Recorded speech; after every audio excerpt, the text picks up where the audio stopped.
बांग्लादेश में सरकारी नौकरियों में स्वतंत्रता सेनानियों के वंशजों को 30% आरक्षण को देश के सुप्रीम कोर्ट ने हाल ही में फिर से बहाल कर दिया था।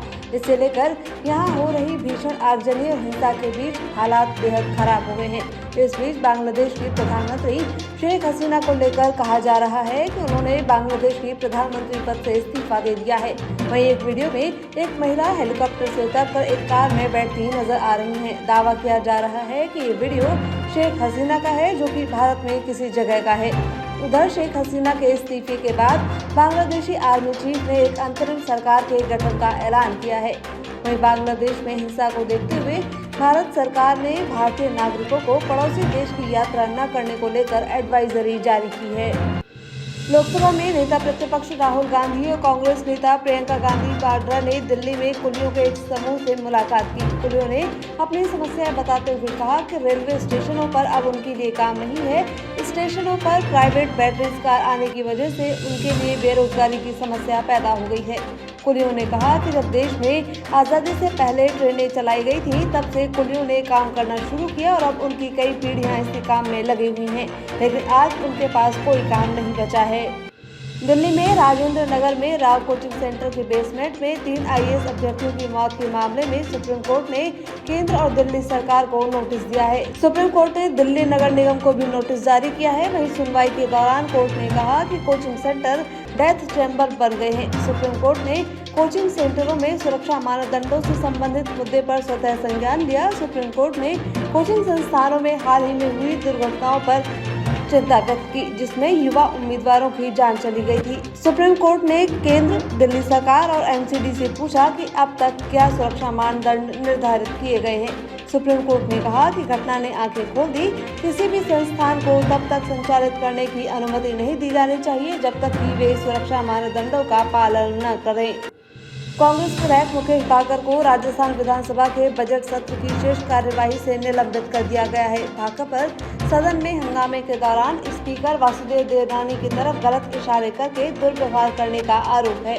जब कांग्रेस विधायकों ने इसका विरोध किया तो 2 बार सदन की कार्यवाही स्थगित कर दी गई। बाद में सभापति संदीप शर्मा ने सदन की कार्यवाही कल सुबह 11 बजे तक के लिए स्थगित कर दी। बता दें, नेता प्रतिपक्ष टीकाराम जूली ने 1 जुलाई से भारतीय दंड संहिता लागू होने के बाद ही राजस्थान सरकार के विधि सचिव की ओर से 12 जिलों में CRPC के तहत राजकीय अधिवक्ता नियुक्त करने को लेकर ध्यान आकर्षित किया गया था।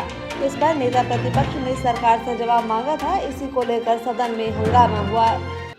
ऊर्जा मंत्री हीरालाल नागर ने प्रेस कॉन्फ्रेंस को संबोधित करते हुए कहा कि हमने 2 लाख घरों को बिजली देने का लक्ष्य रखा है। हम हर पंचायत में एक आदर्श सोलर ग्राम बनाएंगे। इसके लिए वहां 2 मेगावाट का सोलर प्लांट लगाया जाएगा। हीरालाल नागर ने कोल ब्लॉक को लेकर पूर्ववर्ती सरकार पर निशाना साधते हुए कहा कि कोल ब्लॉक को लेकर खुद विफल रही कांग्रेस अब राजनीति कर रही है। पिछले 5 साल में सभी स्वीकृति होने के बावजूद कांग्रेस छत्तीसगढ़ से कोयला नहीं ले पाई।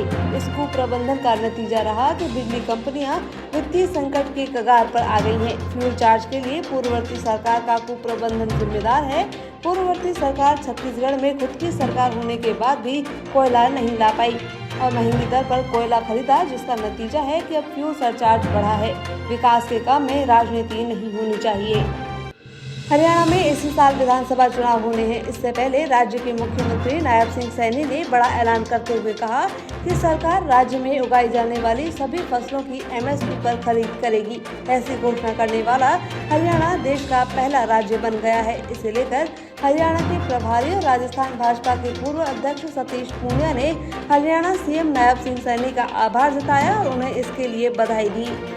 जयपुर के रेनवाल की शंकर कॉलोनी में कोर्ट स्टे के बावजूद नगर पालिका ने CC सड़क का निर्माण कर दिया। इसे लेकर दावा किया जा रहा है कि नगर पालिका अधिकारियों ने अपनों को फायदा पहुंचाने के चक्कर में पालिका को लाखों रुपए का चूना लगाने का काम किया है। वहीं ठेकेदार ने भी भुगतान उठाने के चक्कर में रातों रात सड़क बनाकर तैयार कर दी। जानकारी के मुताबिक करीब 21,68,000 रुपए की लागत से इस CC रोड का निर्माण हुआ है।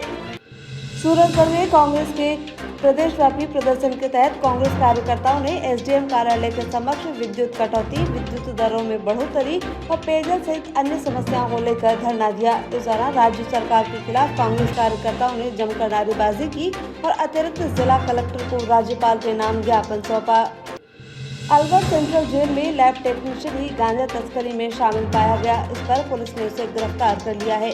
अलवर सेंट्रल जेल में कैदियों को नशीले पदार्थ और मोबाइल सप्लाई करने का चौंकाने वाला मामला सामने आया है। जेल के सुरक्षा गार्ड्स ने जेल डिस्पेंसरी के लैब टेक्नीशियन मनीष यादव को कैदियों को सप्लाई करने के लिए लाए गए मोबाइल और नशीले पदार्थ के साथ पकड़ा। बता दें, पहले भी जेल में कैदियों के पास गांजा और मोबाइल बरामद हो चुके हैं। आगामी 7 अगस्त को श्रावण मास की हरियाली तीज का महोत्सव धूमधाम से मनाया जाएगा। इस उत्सव को और खास बनाने के लिए जयपुर में 455 किलो का घेवर तैयार किया गया है, जो 5 दिन में जाकर तैयार हुआ है। इसमें कुल 1000 किलो घी का इस्तेमाल किया गया है। इसे नगर निगम ग्रेटर जयपुर की महापौर सौम्या गुर्जर ने तीज महोत्सव के लिए खास तौर पर तैयार करवाया है।